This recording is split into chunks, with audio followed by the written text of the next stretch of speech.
Halo, assalamualaikum warahmatullahi wabarakatuh. Selamat pagi teman-teman semua dimanapun saat ini berada.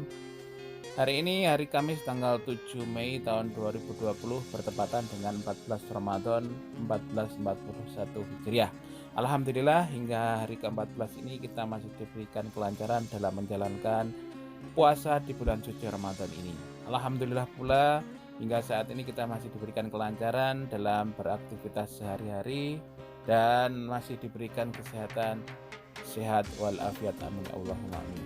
Oke, pada kesempatan kali ini saya ingin mengajak teman-teman semua baik yang ada di Hongkong maupun yang ada di Indonesia ataupun dimanapun saat ini berada, untuk melihat keberadaan sebuah masjid yang cukup besar di Hongkong ini. Walaupun di Hongkong ini bukan negara muslim, tetapi di Hongkong ini terdapat sebuah masjid yang cukup lumayan besar ya. Nah, saya ingin mengajak teman-teman bagaimana cara untuk menuju ke sana maupun mereview di dalam masjid tersebut. Nah, biasanya karena di Hongkong ini terdapat alat transportasi MTR itu untuk memudahkan kita menuju ke sebuah tempat ya, termasuk kita menuju ke Masjid Tsim Sha Tsui tersebut.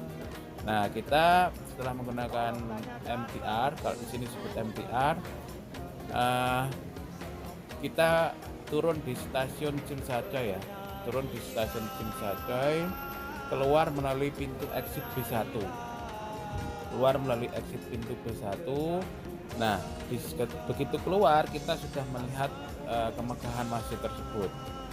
Nah, untuk menuju ke masjid tersebut karena kita berada di seberang jalannya, kita bisa belok ke kiri ataupun belok ke kanan melalui zebra cross yang ada di kanan ataupun kiri dari stasiun exit B1 Tsim Sha Tsui tersebut.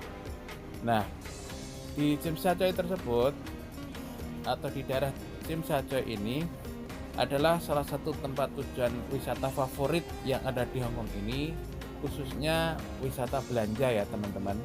Jadi wisata belanja khususnya lagi itu menengah ke atas karena di situ banyak orang-orang yang ya bisa dibilang cukup mempunyai kemampuan secara keuangan yang lebih ya, karena di situ belanjanya itu di tempat-tempat brand-brand internasional, brand-brand terkenal yang cukup mahal ya di situ barang-barang yang dijual. Nah, biasanya saya sering juga menjumpai wisatawan-wisatawan dari Indonesia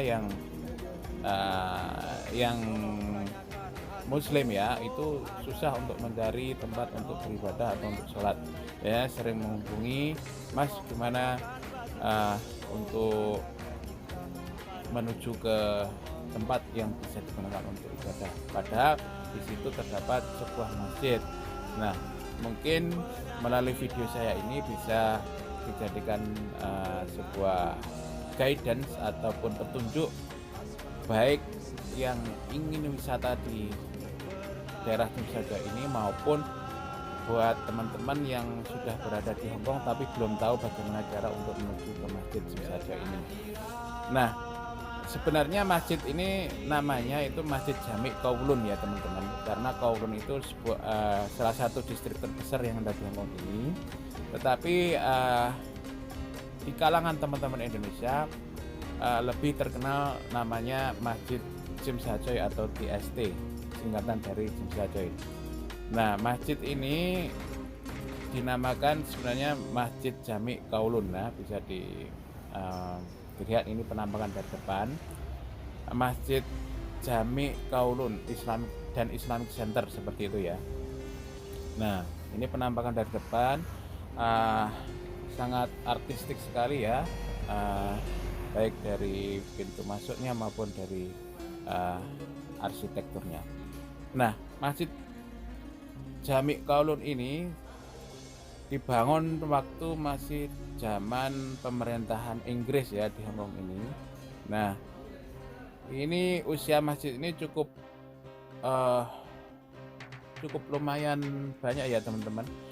Mungkin kalau dilihat dari foto ini penampakan masjid TST 100 tahun yang lalu ya.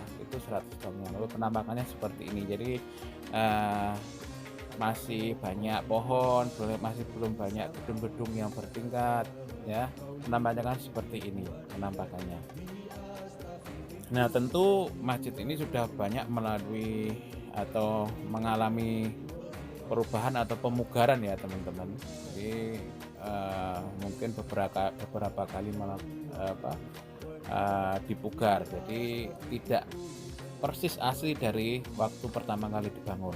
Nah, pembangunannya itu sendiri dulu dilakukan oleh teman-teman atau orang-orang saudara-saudara muslim dari Pakistan, karena Pakistan juga termasuk negara-negara yang persemakmuran Inggris ya.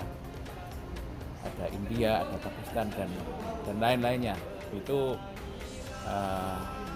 secara perincinya saya belum. Nah, ini di lantai dasar ya teman-teman, di sini ada ruang wudhunya.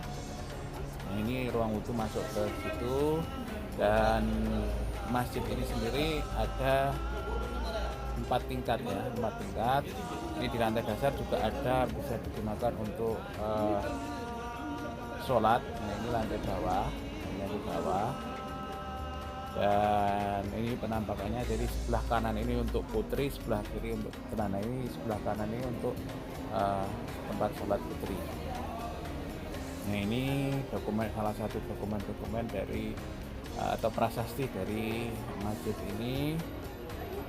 Nah, ini dipugar tahun 1984 ya. Nah, ini seperti ini. Dan ini banyak juga perpustakaan atau buku panduan-panduan, baik dari bahasa Cina, bahasa Inggris, bahasa India, dan berbagai macam. Ada juga bahasa Indonesia juga di situ ya. Nah, ini penampakan daun pintu dan ornamennya. Jadi di sini bisa dilihat depan itu besar Kowloon Mosque and Islamic Center. Jadi memang di sini ini selain sebagai tempat utama yaitu untuk sholat 5 waktu, tapi juga digunakan untuk kegiatan-kegiatan keagamaan, kegiatan-kegiatan umat muslim berpusat di sini juga. Ada ya, kalau di Indonesia itu ada TPA, tapi di sini juga ada namanya madrasah seperti itu. Ada juga banyak kegiatan-kegiatan lain yang dilakukan di sini untuk kegiatan umat muslim. Nah, kita untuk menuju ke tempat utama sholat itu ada di lantai 3 ya teman-teman. Jadi ada di lantai 3 tempat utamanya. Ini cukup luas sekali ya. Di sini juga disediakan kopiah, juga disediakan kotak amal juga yang ingin berdonasi. Nah, ini pintu masuk utama untuk sholat ya, sini ini. Nah, ini penampakannya seperti ini ya teman-teman. Ornamennya itu masih kental sekali dengan ornamen-ornamen Timur Tengah. Nah, masjid ini diperkirakan kurang lebih bisa menampung jamaah sekitar 4.000 sampai 5.000 ya, karena ada tempat utama sholatnya, ada di lantai bawah tadi, dan juga ada di lantai 4 itu untuk tempat sholat. Nah, biasanya masjid ini sangat penuh sekali, bahkan tidak cukup pada waktu pelaksanaan sholat Jumat setiap minggunya. Setiap Jumatnya itu biasanya sering tidak muat ya masjid ini. Dan ataupun kegiatan-kegiatan sholat Idul Fitri maupun Idul Adha itu penuh sekali.